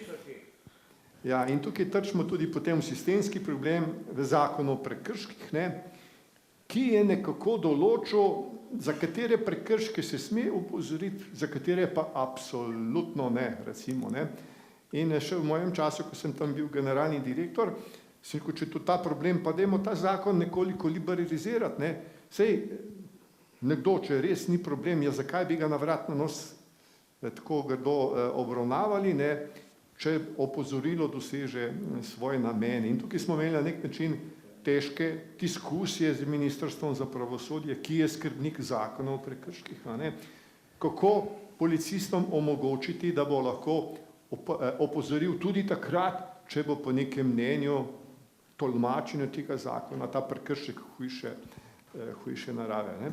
Tako da potem spremembe ni bilo, bilo je pa neka ustna zagotovitev, da ta zakon tudi že zdaj omogoča, da je policist lahko opozarja tudi sicer ne samo za tiste čist bagatelne zadeve, ampak tudi za kakšen drug prekršek, če oceni, ne, v skupnosti, da je to dobro, da ni bilo ogrožanja, da ni bilo nevarnosti, ne. No, ampak to je bilo treba tudi prepričati, bom rekel, tiste moje prometnike, ne, prometnike, ker so se šli zelo radi prometno varnost, pa organiziranje akcij, ne, ker so v bistvu potem policisti to kasirali po domače, zelo nepriljubljeno. Stanje varnosti pa nekako zaradi tega po prometu ni bilo niti slabše, niti boljše, se pravi samo kaznovanje. Jaz sem bil velik pristaš opozarjanja. V času mojega direktorovanja smo v enem letu upozorili 186.000 občanov. Preden sem nastopil v bistvu to funkcijo, pa je bila, mislim, da 40.000. Se pravi, 2x3 smo mi šli. V stike z občani, ne. Se pravi, vsak postopek z občanom, če ste mu povedal, gospod, storil ste prometni prekršek, ogrožal se sebe in druge, to košta, kakšna je kazen, a ne. Ampak, če ta občan v bistvu v tem pogovoru izrazil neko, bom rekel, artikulirano neko, da je to res, da mu je žal, zakaj bi ga potem kaznoval, ne. Policist ga je pozoril, dal mu je še kartica rajonskega policista, pogledajte, če boste imeli kakšno vprašanje, pa me pokličite, ne. In smo imeli zadovoljne občane in policija je imela tudi visok rejting razumevanja in zaupanja, ne. Tako da vse se da, začeti treba pa pri šefih. Gospa, izvolite. Pozdravljeni, hvala za besedo. Jaz bom najprej vse pozdravila, dala neka kritična vprašanja, ampak kljub temu, da vas močno spoštujem. Govorimo veliko o teh, da ne bo več stičišča nelegalnih migracij na romski problematiki, ampak smo izvedli samo dejanska dejstva in pa kar smo naredili. A je lahko mogoče kakšno izhodišče iz tega, kaj se bo dalo narediti, oziroma so kakšna nova izhodišča, glede na to, da so Romi imajo že 30 let priložnost, da se integrirajo in asimilirajo, pa vendar jaz sem delala v mednarodnem društvu in sem veliko delala na tem področju in so ti Romi praktično zmeraj imajo več pravic. Ne vem, zakaj noben nikomor ne pove, da so pravice niso absolutne, ampak so omejene s pravico drugih. In zakaj recimo ne reče nobeden nikomor, da se ne gre za enakost, ampak enakopravnost. Potem recimo se sprašujemo, da bomo Rome enakopravno obravnavali, kako jih bomo z zakonom enako obravnavali, če je pa razlaga Ustavnega sodišča, da moramo večinski prebivalci pustiti Romom, da imajo več pravic. Zdaj, glede tega še ilegalnih migrantov oziroma nelegalnih migracij in te šengenske meje, gospod predsednik iz Hrvaške je že v samem volitvah povedal, da on ne bo zapiral meje in on ne bo imel Schengena na svoji meji. In ne vem, zakaj se je sploh Hrvaška stopila noter v Schengen, če tega že so naprej vedeli, da ne bo. To je eno, drugo pa te nelegalne migracije, ne vem, zakaj sploh imamo recimo toliko, če imamo toliko majhen narod in toliko majhno državo, toliko enih migrantov v državi lahko sploh. To se bi moglo že sistematsko to urediti in tako težko mi je, kako bo gospod Tomazin to rešil kot župan in jaz mislim, da bi bilo treba veliko več na državni sistemski ravni narediti, kot pa na občinski. No. Hvala lepa. Ja, nekaj glede tega je že bilo sicer tudi omenjeno, ne, da to ni proces, ki je čez noč, mogoče gospod Tomazin najprej, ker ste bili prav izzvani kot kandidat za župana. No, najprej bi se dotaknil teh nelegalnih migracij, so kolegi prej povedali. Veste, tragedija se začne na reki Kolpi.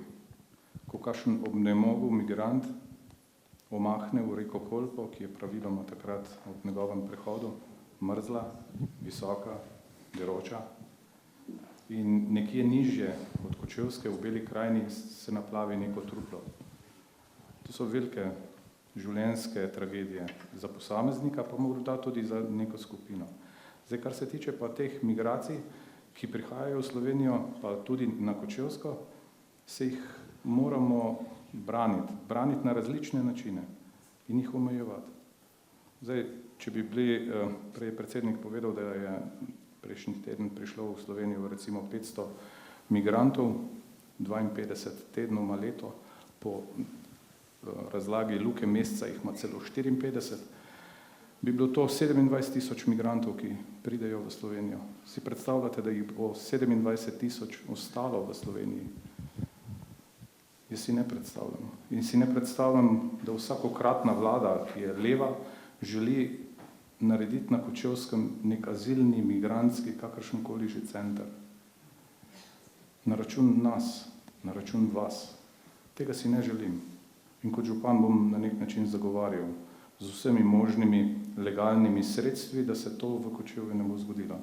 Zdaj, kar se tiče pa romske populacije, smo pa povedali, zagotovo je potrebno na sistemski ravni sprejeti številne ukrepe, ki so že zamujeni. 20 let zamujeni. Pa vendar, začeti bomo morali izvajati te ukrepe. Najprej kot spremembo zakonodaje in potem to zakonodajo dejansko tudi izvajati. Ne samo, da bomo sprejeli ukrepe na zakonski ravni, ne? Izvajati bomo treba. Torej ne bomo več tisto govorili, pričakujemo od romske skupnosti. Ne, zahtevali bomo, da se določene stvari izvedejo. Po sistemu tako korenčka in palice. Drugače ne gre. To nas učijo konec koncev izkušnje, ki jih imamo. In ko govorimo o kaznivih dejanjih na Kočevskem, strani pripadnikov romske skupnosti se te stopnjujejo. Tako številčno, kot po višini oziroma po stopni kaznivih dejanj. Ne govorimo več, da nekdo krade samo čokoladice v trgovini. Danes govorimo o resnih ropih. Lahko za primer izpostavim tudi sebe. Na začetku letošnjega leta so mi Romi spraznili sef z mojim lovskim orožjem. Dobesedno so mi ga spraznili. Pa ne zaradi tega, da bojo potem se postavljali s tem orožjem ali pa da bojo lovili divjad v slovenskih gozdovih. Ne, s tem orožjem se lahko potem naredi novo kaznivo dejanje. Številna kazniva dejanja. In to je strah vzbujajoče. In temu moramo dejansko reči ne. Gospod Janša, mogoče še vaš komentar glede na to, kar je gospa rekla, pa tudi vsi 4 sogovorniki ste pravzaprav izpostavili, ne, da je to stvar države, ne le lokalne skupnosti. Ne. Oziroma preplet obojega. Problem je čutil v lokalni skupnosti. Ne. Zdaj, če bi se ti problemi čutili v Murglah, v Ljubljani, bliže rešeni. Ne. To je dejstvo. Ne. Res pa je, da inštrumentov za to, kako zadeve reševati, na lokalni ravni pač ni veliko. Ne. Nekaj jih je, tiste tako uporabljate, to, kar pa po moje je potrebno okrepiti z lokalne ravni, je pa pritisk. Ne. Na tiste, ki lahko kaj naredijo, da to tudi dejansko naredijo. Ne. Zdaj en tak primer, ki zaenkrat še ni uspel, ampak slejko prej bo, je ta iniciativa županov z temi zakoni, ne, ki so bili sicer zdaj 2-krat zavrnjeni, ampak jaz mislim, da ne bo preteklo več kot najkasneje v roku 2 let bodo sprejeti. Ne. Najkasneje v roku 2 let bodo sprejeti. Ne v tem parlamentu, ampak prihaja drugi. In s tem bo možno dodatno reševati te probleme. Ne. Se dajo pa tudi že zdaj, bistveno bolj, sej ne nazadnje, sej to, kar je prejšnji minister za notranje zadeve govoril, ali pa direktor policije, gospod Tomazin tudi, so stvari, ki smo jih že počeli, pa so delovale, pa se zdaj ne počnejo. Ne. Ni to nekaj, kjer je treba še izumiti, ne vem, novo električno baterijo, da bo stvar delovala. Ve se, kaj je treba narediti. Je pa res, da pač, če se nek problem zelo kopiči, ga ni možno rešiti čez noč. Ga ni možno rešiti čez noč. Je samo da še en stavek, ne, glede Hrvaške. Ne. Zdaj, predstavljate si pač oblast na Hrvaškem, ne, ki ima problem z ilegalnimi migracijami. To je strošek, operativa stane to ono, vsak ga procesirati. Potem se pa pojavi na zahodni meji te države, ne, hrvaške vlada, ki pravi, ker predsednik vlade pravi, itak ni razlike med legalnimi in ilegalnimi migracijami. Super. Mislim, zakaj sem jaz z njimi ukvarjal? Pejte tja, ker jih hočijo, razumete? Ne kriviti Hrvaško. Ne. Pač delajo pač tako, kot je za njih najceneje, pa najlažje. Ni to lepo. Ne. To je pač interes. Ne. Njihov nacionalni interes je, da to čim manj stane, da to njih čim manj obremenjuje in da to gre čim prej naprej. In to delajo brez slabe vesti, ker je naša vlada to vabi. Če pa tukaj vlada ravnala tako, kot smo mi, pa izvajala pritisk in tako naprej, pa celo ponudila pomoč pri varovanju njihove šengenske meje z Bosno, bi bilo pa drugače. In lahko je drugače, sem pač očitno ne v okviru te vlade. Ne. Tudi ti varnostni problemi. Mi lahko jutri sprejmemo te zakone, pa otroci začnejo hoditi v šolo, pa vrtci so, ampak to bo dalo rezultate čez eno generacijo, ne jutri. Še zmeraj bodo ti varnostni problemi, ampak to se je tudi čas reševalo, se delno ste to povedali. Pač, ne. Pred novim letom je bila racija v ciganskem naselju, pobrali so orožje, par so jih zaprli, ki so prej naredili neka kazniva dejanja in so se stvari uredile. Ne. No, so se pa v enem delu Slovenije uredile tudi drugače. Ne. Pa zdaj o tem nihče več ne govori, tudi minister za notranje zadeve je utihnil. Suhi krajini. Ne? Suhi krajini, pač so ljudje prosili policijo, ministra, nič se ni zgodilo, potem so najavili vaške straže. In se je vsula medijska gonja proti njim, pa minister je rekel, da je to nelegalno, nič ne bomo naredili. Ampak so jih naredili. In danes tam nimajo več problemov. Pa tudi policija nič več ne govori o tem. Ljudje so se sami organizirali. Mimogrede, pravica do samoobrambe je temeljna človekova pravica, ne? Po slovenski ustavi. Tisti, ki prav drugače ne pozna naše ustavne ureditve. Res je, da plačujemo policijo pa institucije za to, da poskrbijo za to na civiliziran način, če pa tega ne naredijo, se ima pač vsak sam pravico braniti. Obstaja del Slovenije, kjer so to uredili. Na kratko, gospa Kameš. Ja, sem še pod vprašanje. Gospa predsednica je šla do romske teh ljudi in jim zagotavljala, da lahko pri njih iščejo pravno pomoč, če bo kjer karkoli delo. Koliko vpliva to na samo to negiranje Romov na civilno prebivalstvo in pa kako bi eventualno lahko pričakovali, da bo sploh romsko prebivalstvo se kam premaknilo, glede na to, da je to že 30 let najmanj, kar jaz vem za njih, se govorilo, da rabijo čas, da se asimilirajo oziroma da se socializirajo, pa do tega ni prišlo, samo to šolanje in šolanje, ampak doma prihajajo v isto okolje, kjer se delajo kriminal, kjer se pač ne živi tako po standardih, kot se civilizirana družba. In kako se bo potem ta krog sklenil, če se tukaj ne naredi do konca ta krog? Saj v tej socializaciji je bilo že veliko povedano, sem pa prepričana, da bi gospod Hojs morda predsednico države z veseljem pokomentiral tudi te pomilostitve tihotapcev mogoče. Ja, glejte, to, kar gospa ima tukaj nekako čist prav, ne moreš ti priti v neko naselje pa obljubljati, da bojo živeli tako, kot do zdaj živijo, če so stvari tam v bistvu nelegalne ali pa kaznive, ne? Pač jaz mislim, da je potrebno tudi tem ljudem reči Bob, kljub temu, da si na neki izvršilni ali pa celo tako protokolarni funkciji, kot je predsednica, ne? Mi smo bili večkrat v teh romskih naseljih, saj vi se spomnite, ne, doktor Olaj, ne, sam tam nihče ni govoril, da bomo mi njim skozi prste gledali pa pravno pomoč nudili, če bojo oni švercali orožje ali pa mamila ali pa ne vem kaj. Tam je bilo jasno povedano, kakšna so pravila in da so pravila za njih enaka kot za nas, ne.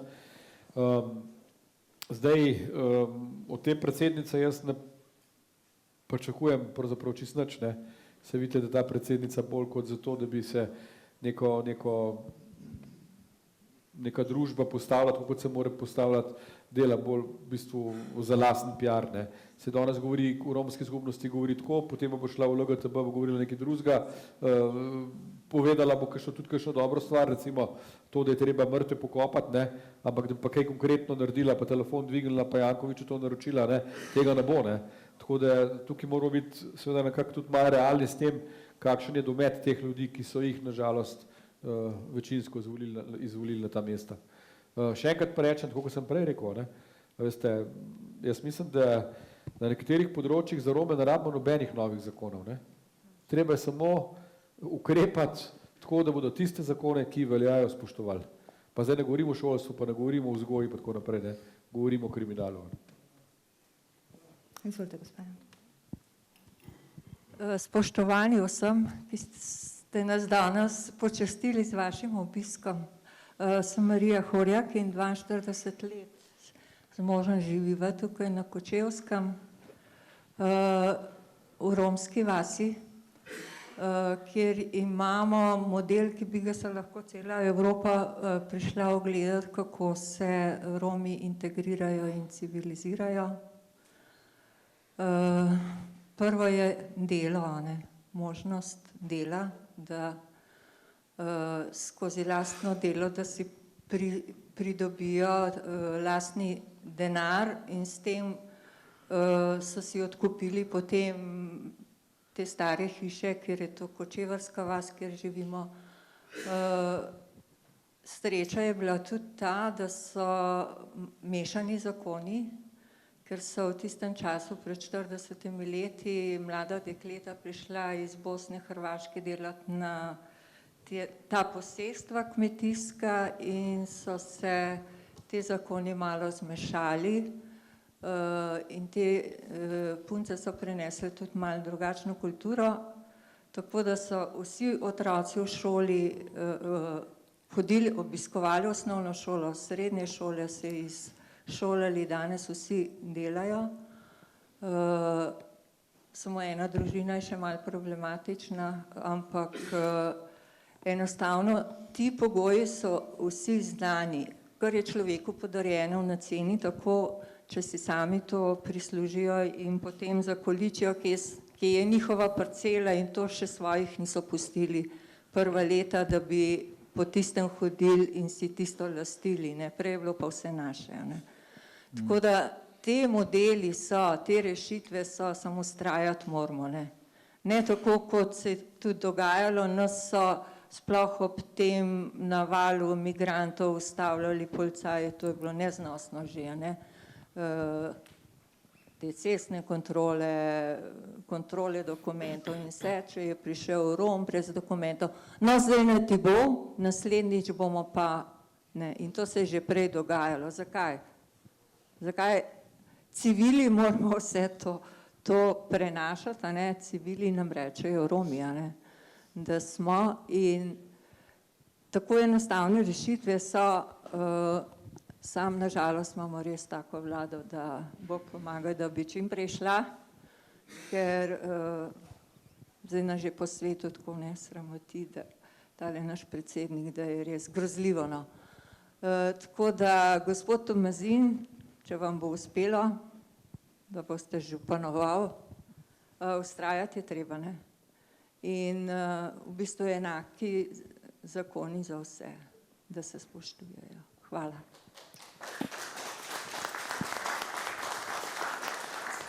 Gospod Tomazin. Trmast pa sem. No, kar se tiče te asimilacije, tako kot je gospa Marija povedala, dejansko je res. Glejte, sodelovanje, delo, spoštovanje. In ko ljudje začutimo medsebojno spoštovanje, potem so tu sinergije, zagotovo. Med nami je, če se ne motim, tudi Franc Senekovič, ki je vsaj zame pred leti in leti povedal eno tako legendarno misel. Če človek dela ene 12 do 16 ur na dan, tistih 8 ur nima časa, da bi mislil na stran poti. In to je to. Ljudem pa moramo dati človeka dostojno delo, ga tudi dostojno plačati in mislim, da smo na takšen ali drugačen način danes to tudi vsi izpostavili. Za eno vprašanje še imamo, potem bi pa mogoče tudi počasi zaključili. Gospod, izvolite. Jaz bi najprej vse pozdravil in lep dober večer želim, sem Miha Moric iz Stare Cerkve. Tema je ta prava, sigurno romska problematika je, ilegalne migracije so, moji problemi tudi obstajajo, ne. Recimo jaz kot občan opažam, da Kočevje ima veliko več takih problemov, ko je tole vse skupaj gor napisano, ne, pa ne bi rad našteval, ne, ampak mislim, da bo mogoče župan mogel tudi to malo spremeniti, malo podrezati, recimo, če naštejem cesto Kočevje Ljubljana, je katastrofa, recimo, ne. Pa če naštejem kemično tovarno, ko se izgrajuje dalje naprej, pa Jaskavo, ko se zida na najlepših zemljiščih, pa Prašičjo farmo, potem, da ne govorim, da nikogar v tej državi, ampak res nikogar ne zanima za upokojence, ne. Udeležujem se redno vseh protestov, ki so v Ljubljani, ampak vsi se vrtimo okoli Romov, okoli imigracij, nihče pa se ne ukvarja z drugimi, kot da mi sploh ne obstajamo. In moje vprašanje je sledeče, kaj bomo naredili mi vsi skupaj, da se znebimo te vlade, ki je strašno nesposobna, da se ne izraža še kako drugače, ampak to smo izvolili in to imamo. Ampak, če bomo nadaljevali s tem trendom še 4 leta, se bojim, da bomo najdražjo elektriko že imamo, najdražje smeti v Kočevju že imamo, vse, kar lahko naštejem, imamo najdražje. Kje je rešitev? Desne stranke morajo nujno stopiti skupaj pa zrušiti to, kar je. Jaz se opravičujem, da sem tako, hvala lepa. Ne? Ja, hvala lepa, mislim, da je gospod dal odlično iztočnico tudi za vaš nekak zaključni nagovor, ne. Mislim, da lahko vsa ta vprašanja nekako odgovorite. v zaključnem nagovoru. Jaz bi pa mogoče, preden vam dam to zaključno besedo, še vseeno povabila, prej me je zvok v publiki spomnil, da so v nedeljo še ene druge volitve v Kmetijsko-gozdarsko zbornico, ki so tudi zelo pomembne in vsi, ki imate volilno pravico, se jih udeležite in glasujte za člane na listi Foruma za kmetijstvo in podeželje pri Slovenski demokratski stranki. Pa v predvirju, mislim, da je gospod Tomazin tudi pripravil oziroma odbor pripravil stojnico z pristopnimi izjavami, tako da če kdo še ni član, tudi zelo dobrodošel v naši veliki družini, ne, ponavadi reče predsednik. Zdaj pa mogoče gospod Tomazin še zaključna beseda, zakaj naj Kočevci v nedeljo obkrožijo vaše ime za župana Kočevja. Predtem pa se opravičujem, gospod Janša še izvolite. Samo en stavek, prej gospod Tomazin odgovori. Zdaj ste našteli toliko problemov in jaz se sprašujem, kako je možno, da je toliko problemov nastalo, pa tako idealnega župana ste imeli doslej. To nekako ne gre skupaj. No.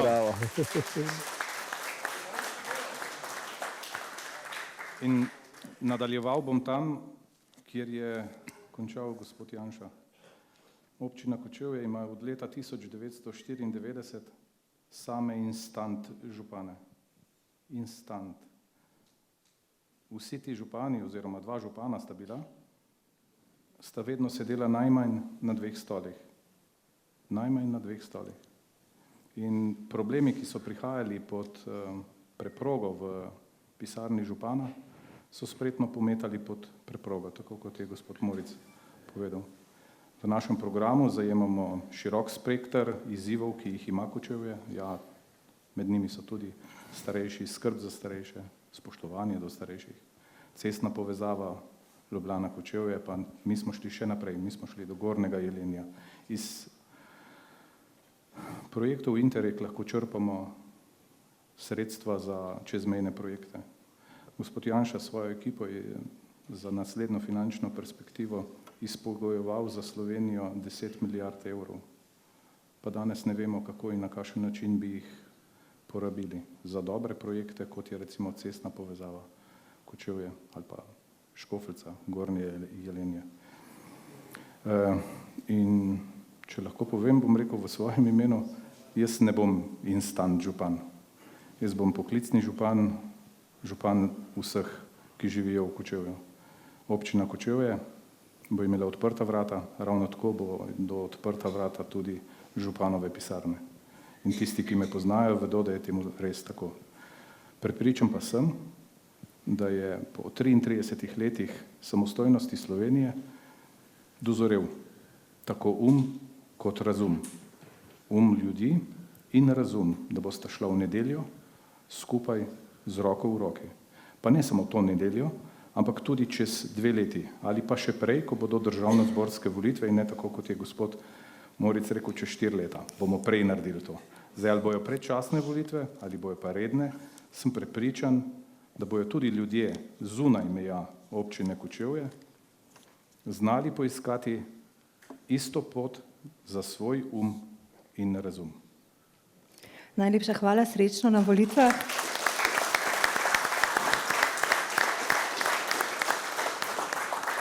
Hvala tudi vam, spoštovani gostje in pa seveda vam, draga publika. Vabimo vas še v predvirje na krajše druženje, kjer lahko z našimi gosti še na kratko poklepetate v bolj neformalnem vzdušju. Hvala in srečno.